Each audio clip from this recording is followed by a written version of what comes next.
Joining us this evening is Duncan Cameron, who is I was almost going to say political activist, but you're a political economist. Welcome to the show. Thanks very much. Okay, so when we talk about economics, are we just talking about money?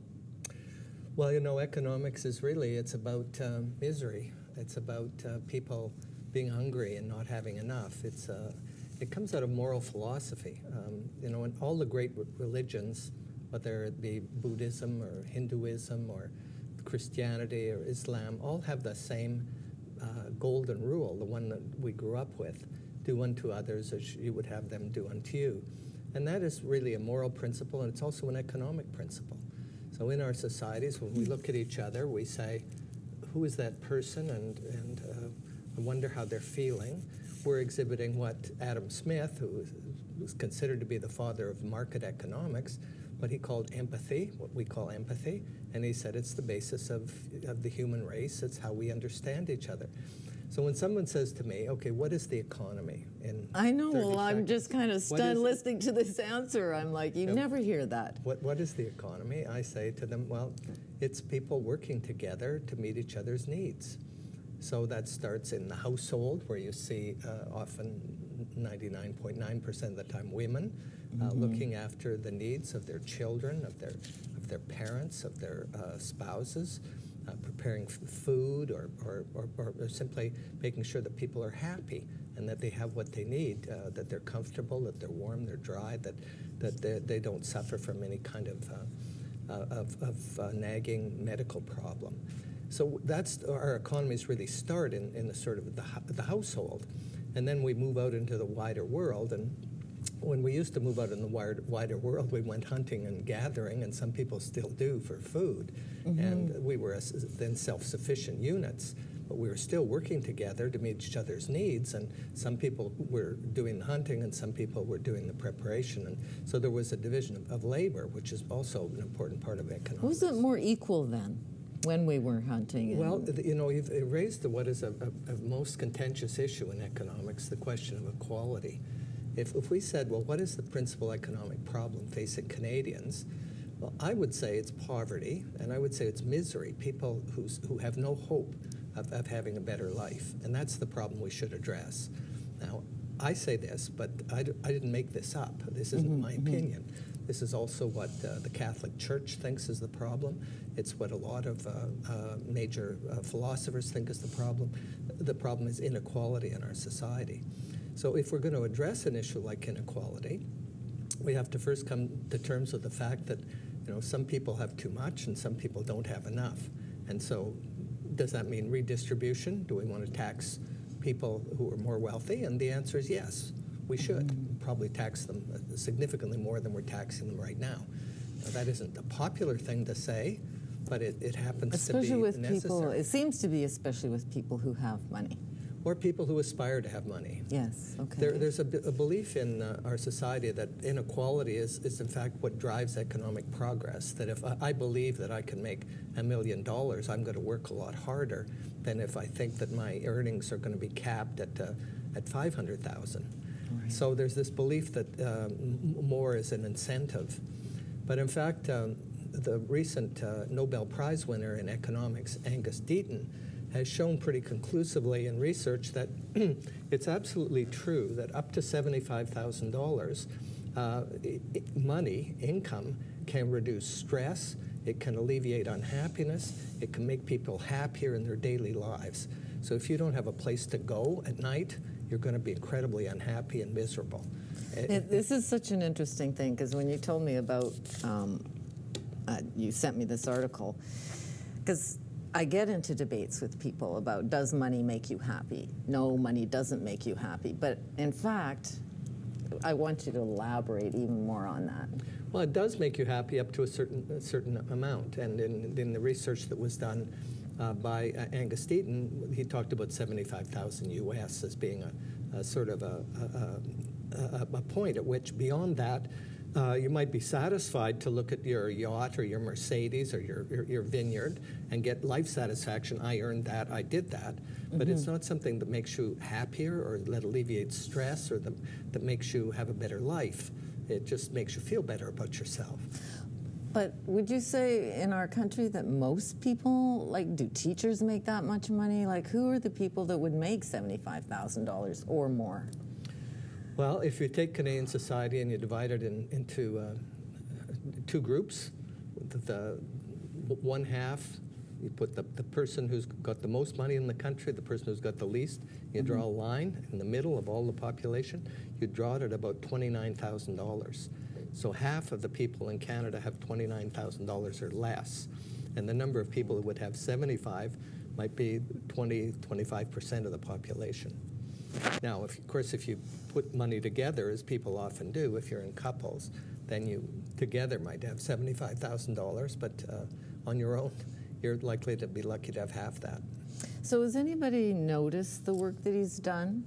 Like, that's pretty profound to, like, okay, maybe there's a couple of questions here. We have a minimum wage, but what is that minimum wage based on? It's definitely not based on the amount you need to live on. Yes. No, that's right. And what is it based on? Who decided this? Yeah, well, we're in Vancouver, and Jean Swanson is an anti-poverty activist in this city for many years, and she had a group called End Legislated Poverty.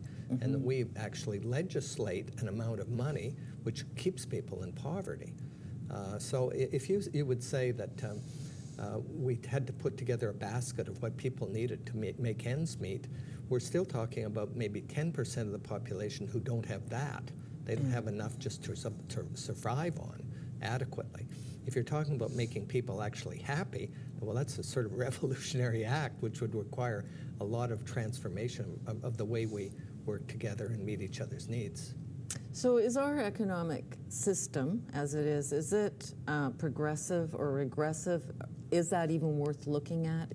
What's the difference? Well, I think that if you look at the economy, there are different sectors of it, and the economy is really a sector. It's a bunch of different sectors. So I've spent a lot of time working in the area of non-governmental organizations, and most of these operate progressively. So there's not a great salary difference between the person who's the most senior, has the most responsibility, and somebody who's just walked in the door and has just started. So there's an attempt to recognize that people's needs are the same even if their responsibilities in an organization are different. You move over to the financial world, and the senior executive of the Royal Bank, the number one person, will be making $15 to $20 million a year, and the people who are doing the work, the tellers at the bottom level, will be making more than minimum wage, but not a lot more than minimum wage. So there's a real gap, and those are regressive institutions. What is the mindset for that? Like, how did it come to be that would be that extreme? Well, we've moved into a society that's based on money and finance, and the financial heights of the economy. People reward themselves. Unbelievably, really. It's extravagant. In the United States, we have what we call hedge funds, large amounts of money that float around looking for exorbitant rates of return, and they take exorbitant fees. And you would have a group of 25 hedge fund managers who would share $10 billion in annual income, and a number of the top ones would earn more than $1 billion in a year. Now that is, most people consider that to be obscene, and I think most people in the financial industry consider that obscene. So when you're talking about something like that, like when we talk about minimum wage, it's almost like every coin, every piece of paper, money, is like grasping at something. And then when you're talking about all those billions, like, does that money even have any value? Like, does it even mean anything? Like, in terms of, is it land? What is it? Well, you've touched on one of the questions that have troubled economists forever, the nature of money and what it means. But if we start right at the beginning, money started as IOUs. So if you and I lived in the 9th century before Christ, and we were in the Mediterranean area that's called the Fertile Crescent, and we had gold, and we deposited it with a goldsmith, the goldsmith would give us a piece of paper and say, I owe you a pound of gold. So this IOU, we meet somebody on the street, we'd need to buy some land from that person, say, well, I have an IOU here for... Okay, for the gold that's sitting... Right. So the paper started circulating IOUs, and money is a form of debt, really. And it's created by, in our society, by financial institutions, by banks. Mm-hmm. So I'll give you an example. You and I walk into a bank, and I'm ahead, and I put a $100 bill for deposit in the bank. And you come up behind me, and you say, I'd like a loan for $100, and they give you my $100 bill as a loan. So most people would say, well, it's just the same $100 bill that's circulating, mm-hmm. except that we both have $100. I have a $100,000 deposit, and you have a $100 loan. So what just happened? Mm-hmm. Loans make deposits. When banks make loans to people, they create money, and that's how money is created. And in the instance of financial institutions, if you inherited a bunch of stock, say $1 million worth of stock in corporations, you could go to your bank and say, I have $1 million worth of stock, I'd like to buy some more, and they'd say, how much more would you like to buy? 3 or 4 times more? We'll lend you that much money based on what you already have. And at that point, if you were going to pay 3% on your loan, if you could earn 6% on your stock portfolio, well, you'd be in business, and you'd want as much more money. You'd want to borrow as much money as you could.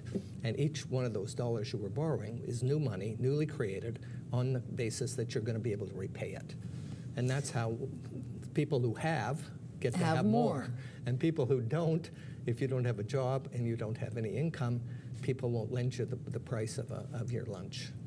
So why is it we don't want people to have money then? Why would we want to pay minimum wage? Why wouldn't we want people to put more forward? Well, you know, if you're going to make money today in a society like ours, what you want to do is you want to find people who will work and create value for you. So let's say that you wanted to go into the baking business. The mm-hmm. first thing you'd want to do is find some people who really know how to bake good bread. And so you'd buy some flour as cheaply as possible. You'd find somebody who would work for a salary which would allow them to live. And then the difference between the cost of producing the bread and the amount you can sell it for is your income. So the only way you're going to increase your income in a competitive market economy is to reduce your costs. So that means either paying the farmers less for their grain or paying the bakers less for their work. And if we have a lot of people who are desperate for work, who have no means of support, who are willing to work for nothing, then the pressure on wages is low. So in 1995, the Jean Chrétien government, Paul Martin, eliminated what we called the Canid Assistance Plan. So this was money that was available to any province mm-hmm. that had to put people on welfare. So if the province of British Columbia was going to give somebody $500 a month on welfare, the federal government were going to pay $250 of that. And the condition was that the province of British Columbia could not refuse anybody that amount of money. And if they did find a reason to refuse, there was a review process that was open. Mm-hmm. Well, when that program was eliminated, the provinces, starting in BC, began to find ways to reduce the people getting welfare. And they've reduced it down to something like 2 out of 3 people who now, about a third of the people who apply don't get it. So we're leaving people with virtually nothing, and they're sleeping on the street, and it's and that's it's why we're seeing what we're seeing. That's why we see what we see. Now, there isn't any reason why we couldn't say, okay, we're going to have a basic income for everybody. Mm-hmm. There's going to be a basic minimum for all people. Like a guaranteed annual income. Right. But what would that produce? Wouldn't that produce it would. I think it would make life a lot better for people who are sleeping on the streets. But I'm not sure that it would. I'm pretty sure that it would not reduce inequality. It would leave people, but it would make people better off, which is good. Mm-hmm. You know, I studied Catholic social thought. I'm not a Catholic, but I studied it as mm-hmm. part of my research interest. And the Catholics have a principle, what they call a preferential option for the poor, that when we introduce a public policy, we should first ask, what does this do for people in the poorest circumstances? And what do they want? Or what would help them? How would it affect them? So if we're talking about subsidizing the tar sands in Alberta, what is this going to do for poor people? Not very much. If we're talking about saying, well, bus riding in Vancouver is now going to be free, people can use transit in Vancouver and they're not going to have to pay for it. We want to get people out of their cars and into public transit, and we want to expand the system so we're not going to charge people. Well, that would make a huge difference for people who didn't have a lot of income. And may be able to go somewhere to That's right. do whatever things. Do things that they couldn't do before. So what about this idea, like you were talking about loans earlier, why couldn't it be that you give a loan to someone who doesn't have much income or is minimum wage or even for that matter on welfare? You know, a small loan that they would pay back that would, you know, promote economic growth. Well, that was the original idea behind co-ops like Van City, that in co-ops, neighbors would lend money to each other. And I think that that principle is still a very sound one. The problem is that we have a significant percentage of the population that's having trouble participating in the economy. And we have a significant percentage who have got the loans, I'm thinking of the student population, but not necessarily the means to pay them back. That means some kind of viable job opportunity. So part of it is lending people money, though. You know, we've taken on a lot of debt. Canadians, families have taken on a lot of debt simply because their incomes haven't increased as rapidly as their needs have. So lending is an important part of any economy, but also simply redistribution of income through better pension payments, better welfare payments, better unemployment insurance payments, and we're lacking in unions now. Is this not true? Well, that's a serious problem in Canada. Less so in British Columbia than in other places, but our union movement has been weakened through legislation that's made it more difficult for people to sign up and join unions. And the nature of our economy's changed so that a lot of these sectors, like the forestry sector, for instance, that employed a lot of unionized people, have been under attack for various reasons, and that sector has mechanized and it's reduced its costs by getting rid of people. So the percentage of unionized Canadians has fallen, and that means our society's become less equal as a result. Poorer people. And poorer as well.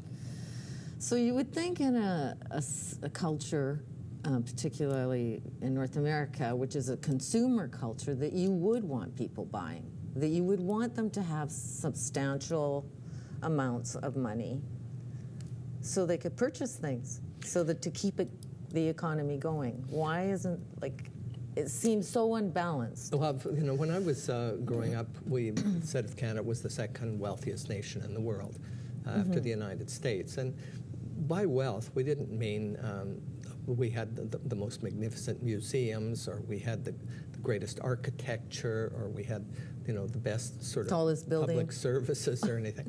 What we meant was that the annual income of Canadians was higher than it was, say, in Europe. And when you've got income that's available to be redistributed, then you can in fact spread the goodness across the society.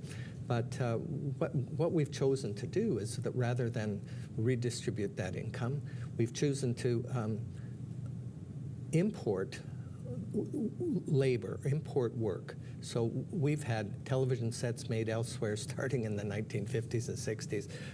A lot of our manufactured goods were produced in the United States. They're now made in China. Instead of here. And we've exported products without a lot of labor content, and we've imported products with a lot of labor content. So that has made us wealthy because we're importing the work of other people.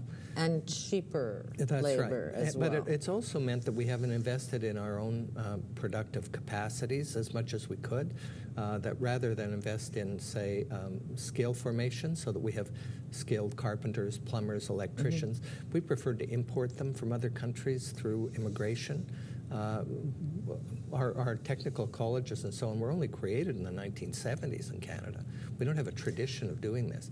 Now, so is this kind of a new economic frontier that's happening right now? Well, I call it a new international division of labor. So we've taken what was the productive apparatus of the old economies of Europe and North America, the older industrialized economies, and we've transported it to Mexico or to China or to Vietnam or to Bangladesh. So if you buy a T-shirt now, it's more than likely not to be made in Montreal or made in the United States or made in Italy or made in France. It'll be made someplace else. So we've had a new international division of labor.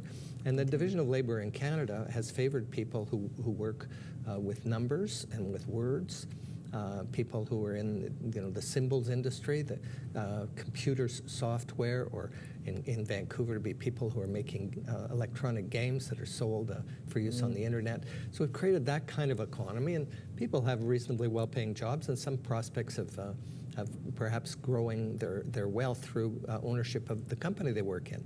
So there is some of that going on, but there's something else going on as well, and that's people working in dead-end jobs, jobs in the services sector, what we might call servant services. So that's people in the hospitality industry working in food, working in hotels, cleaning rooms, tourism, and tourism. And it's sort of lower income, not much prospects. You're happier if you're outdoors, taking tickets on a ferry than if you're indoors, I'm sure, and cleaning hotel rooms. But we have a lot of people, we have a very large low-income, low-wage sector in our society. And we have to figure out a way in which we can get those wages up. Okay, so is there such a thing as deferred taxes? Well, and who defers their taxes, and are we just not taxing appropriately? Well, in the world of taxation, there are a number of categories. The first one I would call is the tax exiles. So this is people who move their business to a place where it's lowly taxed. So Paul Martin's steamship company, Canada Steamship Lines, has its head office or an important part of its business in Barbados, where it doesn't pay any tax. Now, it's a shipping business, so the ships go in the waters around the world. Why would he have it in Canada if he has to pay more tax in Canada? So he prefers to exile the tax, so the tax isn't there. And we have people who are simply hiding money offshore, tax evaders. And worldwide, we're talking billions of dollars. And these are legal in countries like the Bahamas. There are laws that allow you to open a bank account and not pay any tax on the interest that you receive. But if you receive interest in Canada and you deposit that in the Bahamas, well, why would you not want to pay tax on it? So there has to be some kind of international coordination to ensure that we don't have tax exiles and we don't have tax evasion. Deferred taxes are the way that corporations operate, so that they can move money from one year to another, and they can just keep moving it from year to year, so that in a good year they don't pay as much taxes as they perhaps should, and then they move it ahead to another year. And it's Why can't we do that? Why can't the people who are making the minimum wage, or the people who are making just on that border and paying taxes? Well, certainly the individual in our society is the person who's getting taxed. The basic rule of taxation is tax the rich or tax the poor. Tax the poor, they're more numerous. And so we have our goods and services tax, which hits everybody, and we all pay the same tax. If you have $1 million a year or $10,000 a year, you pay the same rate of tax on your can of Coca-Cola. And that's obviously a barrier to equality. Before the Mulroney government, we had 10 income tax brackets for individuals. So you had a graduated income tax, and the more you earned, everybody pays the same rate of tax on the first $10,000, but by the time you get to $100,000, on the next $100,000, the rate of tax goes up significantly. And so we had it's like a rising stairway, if you wish. As you moved up each stairway to get to the next step, you're going to pay a little more in tax. And that was considered a fair tax system. In the United States in the 1950s, the top rung of the stairway, as you stepped up, 90% was paid in income tax. So we were really saying enough is enough at a certain level. And we should probably be back doing that. There's no reason why people have to, who are already making $2 or $3 million a year, need another $10 million. How do we start to change this? There's, I don't even know what to call it. It was a group of people, Seth Klein, Mark Lee, and it's called We Can Afford the Leap. Basically, it's leaping into the future and doing something different with our money. But when I read some of the, which makes sense to me, you know, to end fossil fuel subsidies. Right. And I think, well, who's going to want that? The oil fuel companies aren't going to, the corporations aren't going to. Financial transaction taxes, that's I've never heard of that idea, but that's an interesting idea because you're trading, you know, whatever billions of dollars, and why not have a fee to that? Or the one here, the progressive carbon tax. Anyway, talk a little bit how we can move into the future and maybe change the way things are happening. Well, on fuel subsidies, a lot of people in Canada would be very surprised if they knew how many billions of dollars the richest companies in the world were receiving in order to exploit the Alberta tar sands. Aren't they making money, though, on their own as companies? Like, why would they need subsidies, I guess? Well, it's a good question. And the answer is they don't need subsidies. And it's probably a mistake to give them subsidies, because I don't think we want to be exploiting the tar sands to the level we are. We don't need that tar sands oil for our own purposes in Canada. And I don't see why we should be producing it for the rest of the world when it has as a secondary effect contributing in a massive way to climate change. So why should we be subsidizing them? Well, because governments operate in Canada in order to serve large corporations. And they don't say that out loud. They don't talk about it in the election campaigns. But that's what they're doing. And I think that the leap forward would be to say, well, here we are living in an economy which has been stagnating for most Canadians. For 30 years, people haven't had any income increases. And the only way they've been able to stay in the same place is to take on debt. So in this stagnating economy, we went through this in the 1930s with the Depression. At some point, somebody said, well, we have to take a great leap forward. We have to start doing things differently. Mm-hmm. So we're probably at a period of time when some of these ideas, for instance, a financial transactions tax, well, when we go into a department store, we pay a goods and services tax and a provincial sales tax. Well, when we buy stocks and bonds, why wouldn't we pay a financial transactions tax? The United Kingdom... It's buying and selling. It's the same thing. The United Kingdom, which is... London is considered the financial capital of Europe and a rival with New York for being the financial capital of the world. If you buy a security, a bond in London, you pay a financial transactions tax. So it's not unheard of. No, it's not unheard of. And the people, the bankers and so on will tell you, well, that can't be done. But of course, they charge us bank fees all the time, so they'd certainly be easy enough to add a tax to the fees that they're charging. We've run out of time. This half hour has gone so fast. Maybe just quickly tell people about Rabble, because they can get information from you and you write articles, and we're going to have you back. Thank you. Show. Well, I'm involved with a young group of people who produce a website, a news site called rabble.ca. And if you're interested in politics and economics and the ecology and feminism and social justice, it's a terrific place to go. And it's free. We ask people to sign up on our website and become members of rabble.ca. But the content is there, and it's refreshed every day by 17 highly competent, hardworking young people, and I'm delighted to be associated with them. And quickly, what direction do you want us? If there was one thing to wish for at this moment, what would you wish for? Well, I'd like to see our banking and financial system transformed. I'd like to see Canadians look at their banks as we look at our water services, as public utilities, something that's there for everybody who needs them, and all people can hook up to it in the same way we can hook up to the water system. Thank you very much for doing this. Well, thank you. We will do it again. It's a pleasure to be here. Thanks for joining us.